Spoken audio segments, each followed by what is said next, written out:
Today we're going to review this. It's the Outin Nano, a portable espresso maker, something that I have wanted in this particular form factor for a long time. The question is it any good? Now, you'll have noticed, I'm not in the usual studio. I'm in a hotel room because I've come to Slovenia because it's the Ljubljana Coffee Festival this weekend. I thought, I'm traveling, I should take a travel espresso maker and test it on the road. This might surprise you, maybe it won't, but I've never made coffee on an aeroplane, and I've certainly never made espresso on an aeroplane. I'm just a bit too British, I think. I'm just a bit too embarrassed to make a noise or to make a fuss or to do anything. I just want to be hidden away and pretend I'm luggage for the duration of the flight. And so doing something like making espresso at my seat, well, that seems like a lot.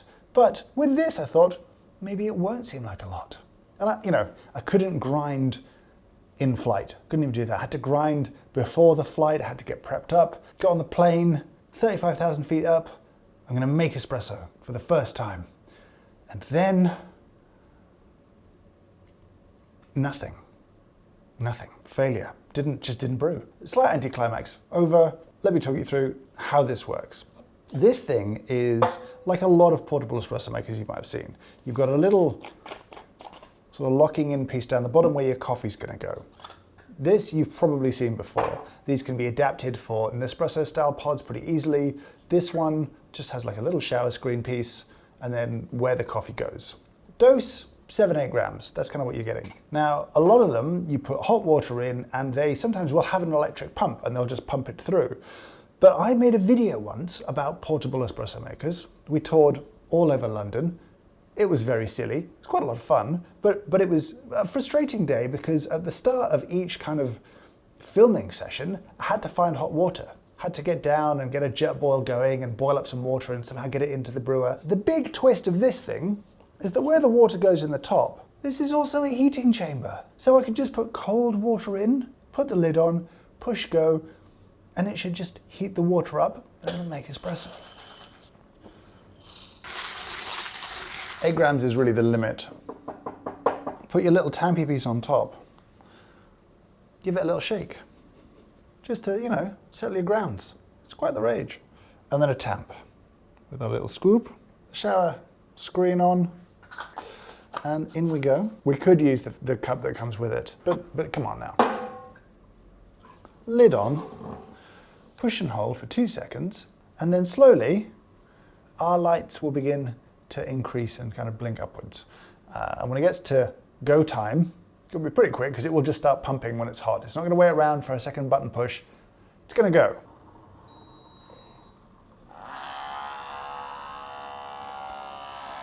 Oh yeah.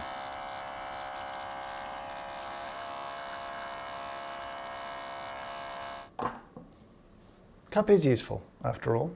Obviously we're going to give it a little stir. So 8 in. About 20-25 grams. Well, I was aiming for 20 out. I had a little trouble stopping it today. 20 out's been better, but 25 out, we should get a good extraction, I would hope, at a near 3-to-1 kind of ratio. It's a surprising experience because it's pretty good. It's not great, but it's pretty good. It's better than a lot of hotel coffee. I'm aware that I'm at a hotel attached to a coffee festival and they've got special coffee being brought in here, so I'm not saying the coffee in this hotel, but a typical hotel, the coffee is not a good time. This is quite a bland shot. I've got a theory as to why, but the texture is nice, that is clearly well extracted, it's not harsh. That's like technically like a well brewed shot. It's good water in, good coffee in. It's a good time. There's one problem. It tastes like the brew water's under temperature, which feels like a bit of a miss. That's kind of the goal of this, is to make the water hot. Make it hot then, make it properly hot. Now obviously you can use it without the heat up function, right? Like you can just pour freshly boiled water in the top and it would get straight to brewing, and that would probably work pretty well. But the whole selling point on me is the idea that this is going to heat the water. But I haven't brewed enough of these espressos. Maybe I can use this to have coffee while I explore the sights and the sounds of the city in order to come to a more fully rounded and thoughtful conclusion.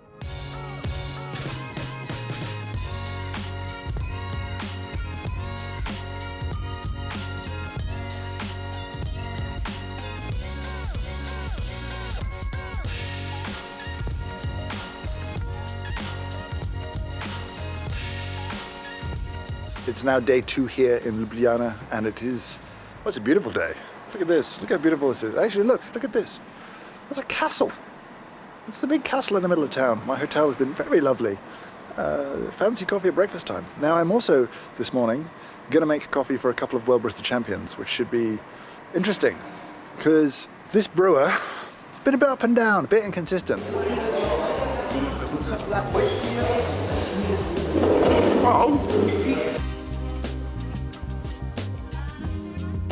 Can I make you an espresso?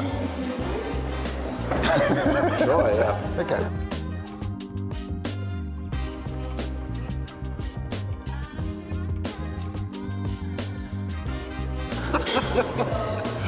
Coffee for you. Here's a spoon.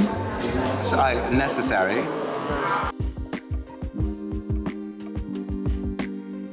It's not too noisy. It's 8 grams in. If you like a spoon, don't swirl it like a Why savage. not? Come on. That's longer than I wanted to pull out. Oh.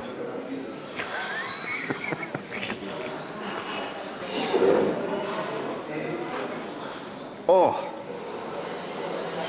Yeah, it tastes like a really, really bad espresso. Best espresso I've had today, which is low bar. Thanks. So first espresso of the day. Thanks, Dave. It's not good. Tastes malty and sour at the same time, It's long and it tastes thin because of it. but more like lemon sour. Okay. It's a 5. It's a 5 or a 6. Slightly better, maybe a 3 out of 10.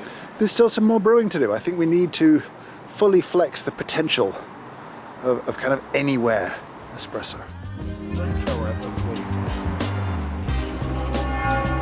Great.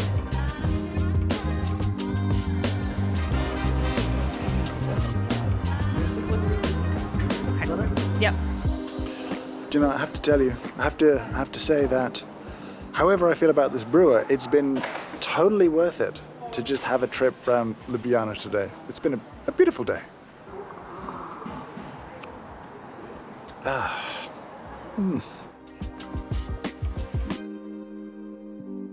It's the end of the day, the sun is setting. The coffee festival here was just super fun. Really nice atmosphere, clearly a lovely, passionate community, which means I think, you know, the kind of coffee culture here looks like it's gonna evolve pretty rapidly. Super happy to have come. It was a good day. But let's get into the practicalities of the Outin. Firstly, you can't call something this big and this heavy a nano. I just don't think that's fair. Secondly, small thing, but the paint, not great on this. This is rubbed off against other things like the grinder, and that's, you want a hardy travel companion, a robust thing, not something where the paint just falls off. I kind of wish the power supply would sort of match the kind of power used, because even if you plug this in and use it, you'll still be draining the battery. It's not charging as fast as you're using the energy from it. And I know I want it to be lighter, but I do still kind of hope there's a way to do that without sacrificing the amount of energy you can use with this. We were just doing 50 mils and 4, maybe, probably 3 from cold. So is that okay? That's kind of up to you and your kind of ideal use case, I guess. But what about the actual brewer? Well, firstly, temperature is a concern. Obviously, being out and about in a city, I can't put a temperature probe in this. I'll now cut to future me. So we've done a little bit of testing on this, and it seems like it's only heating up to about 90 degrees Celsius before it starts to brew, which is probably not hot enough. And it's difficult to sort of measure the exit temperature here that, you know, would be heating the coffee, but it's looking like it's losing a lot of temperature to the unit itself, which would mean that preheating would be really useful, but preheating with this, not particularly practical. For anything medium light and lighter, it's just not hitting the temperature. Either it's not preheated adequately, or something in the internals isn't hot enough and the water may be boiling, but the sort of hydraulic pathway isn't hot enough. I don't know, but I've really struggled with it. And either you have to pull these really long shots to get some semblance of balance from it, or you just have to accept on shorter shots, it's just gonna be a little sour, which isn't great unless you're using a darker roast of coffee. The idea of an all-in-one, you just put cold water in, you put fresh coffee in, and you get hot, good espresso out. I do still want that to exist. This feels closer than I kind of expected, and yet still disappointingly far away. I've had some okay shots from it, I've had some bad shots from it. I'm sad to have served some bad shots from it to friends. That feels like a risk. But now I want to hear from you. Do you have one of these? Where have you taken it? and made coffee? Have you had a very different experience to me with it? Do you mind the dose size? For me, 6 to 8 grams is kind of okay. I don't mind a little shot here and there, not overwhelming, overloading the caffeine system. But does it bother you? Do you wish it brewed more coffee? What's the strangest place that you've used it? And if you have one, why did you get it? Why not something else? I'd love to hear your thoughts down in the comments below. But for now, I'll say thank you so much for watching, and I hope you have a great day.